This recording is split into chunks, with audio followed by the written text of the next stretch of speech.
Hello, and welcome to an impromptu Main Road Ramble live halftime show. It's me, Andrew Detmer, and I'm joined by John Ashley. John, how are you? I'm good. I thought it was a pretty good first half, all things told. International break can always mess with a team's rhythm. Pep Guardiola talked about that before the game, but came back very much in sync with each other, it seems, those players. What did you think of the game? I mean, you and I discussed, I think more so than other guys in the group, that you and I more wanted Pep to entirely base this match with one eye towards Dortmund, and it feels like he's done that. Anyone who I think would play against Dortmund, other than Diaz, did not play much during or didn't play, every match during the international break the way that Stones did or Gundogan did, and there's clearly a reason why he's resting him. So I'm not surprised with the lack of creators on the pitch because those guys all seem to play a lot of minutes, and I think Pep doesn't want to burn them out. But it certainly wasn't vintage City as we've come to see them this season.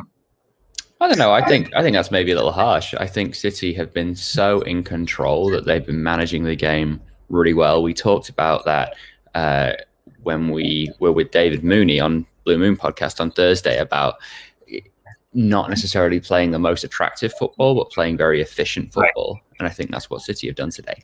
Yeah, and I mean, I think maybe by creative, what I meant more is the players that you kind of count on to actually be that final difference in the final third and get the ball in the net. That the season has been Bernardo, Cancelo, Foden, Gundogan, and those guys aren't playing. Although speaking of Cancelo not being on the pitch, how have you felt about the fullbacks this match? I think Walker's done well. I think what he does really well is recovering the ball after an attack breaks down and Leicester try and clear it. Mendy, we've been carrying Mendy. From the first minute, there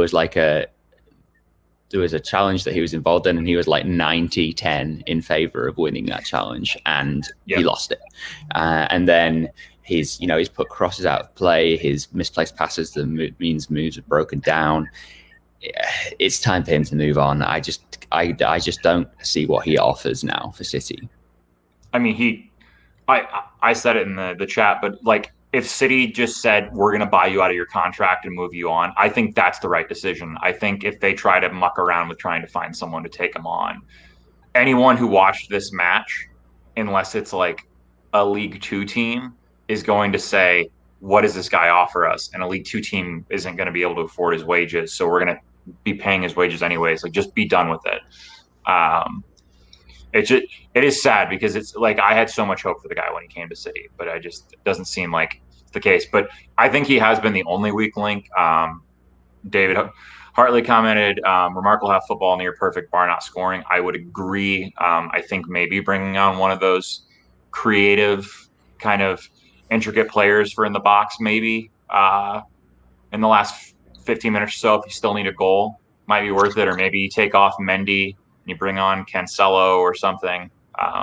That's an option. I think with Fernandinho on the pitch as well, there's the possibility of going to three at the back with Fernandinho sitting between Diaz and Stones. Sorry, not Stones, Laporte, and or Walker, kind of coming back into the back three, which is potentially more of a natural fit in that particular area. So I think we have a ton of options off the bench, and we have done really well to control this game so far. Big scare at the end of that half with Vardy going around Ederson, and that was their first attempt, and it was like, yep, that seems about right for our games against Leicester in recent seasons. But I feel like, how Aguero, like the memories that people are going to have when his time is done of those near post finishes, Vardy's like image in my head will always be that he's rounded the keeper and the ball is just rolling towards the back of the net. Like, that's just his goal.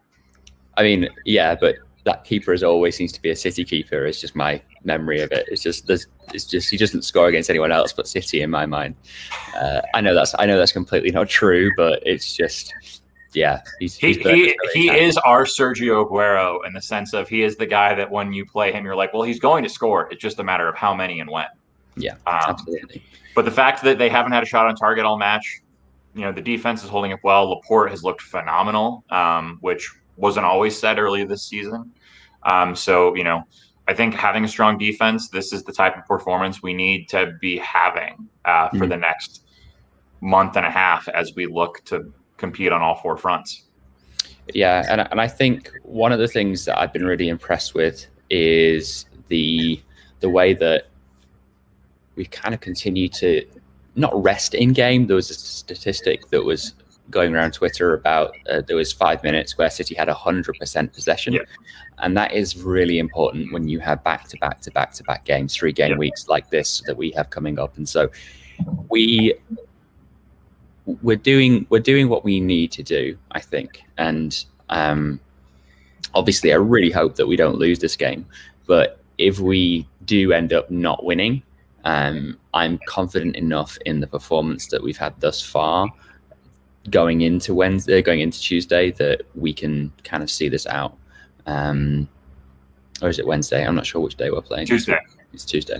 So, yeah, I think I would like to see some changes just to make sure that people don't get too tired. I'd like to see Foden on for De Bruyne potentially, and maybe give. Is Raheem on the bench? I didn't get a chance to check the bench before. I think he is. I feel like that would have been a bigger deal had he been missing.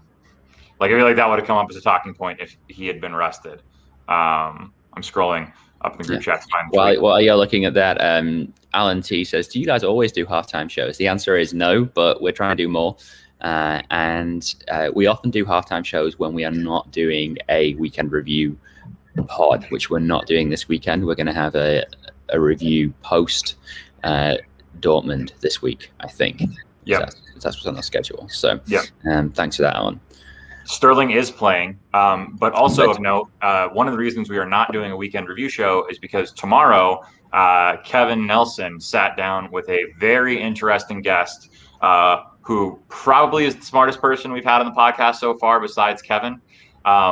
And he is going to help break down what and who this Dortmund team we're facing are. So keep your eyes peeled for that. John, we've had some smart people on this podcast, Andrew. I wouldn't make that claim myself, but I mean, I don't know, man. The amount of numbers that I feel like are going to be thrown out of that podcast are going to be off the charts. Well, if it's numbers that make you smart, then I've got no chance. I mean, same. So you and I both appeared on Blue Moon as this is finishing up of the halftime. We both predicted draws. Is that where you feel still right now?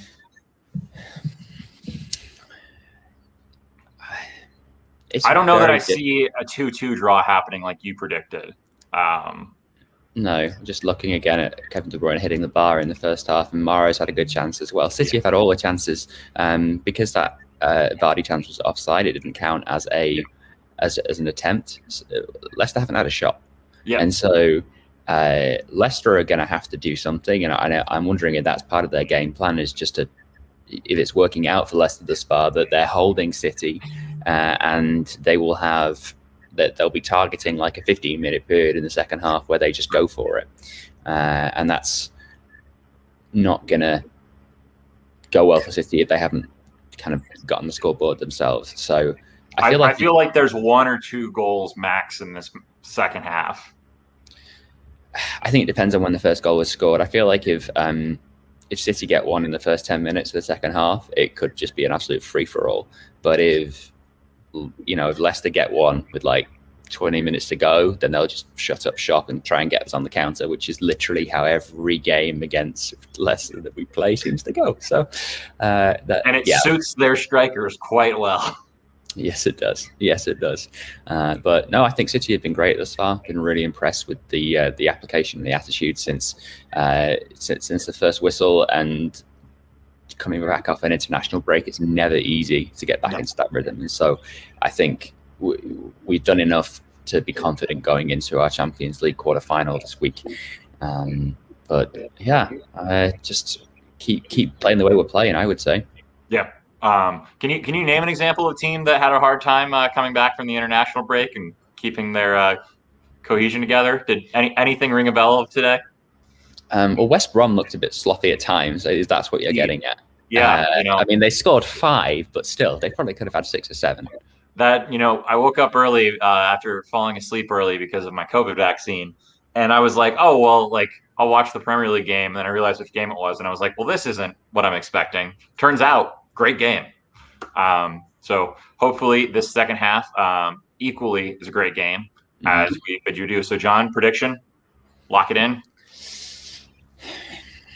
2-1 City. I'm gonna go 1-0 City. All right. More confident than we were on Thursday. Let's go for it. Well, there's no money on the line this time, so. Fair enough. All right. Go on, City. Farewell.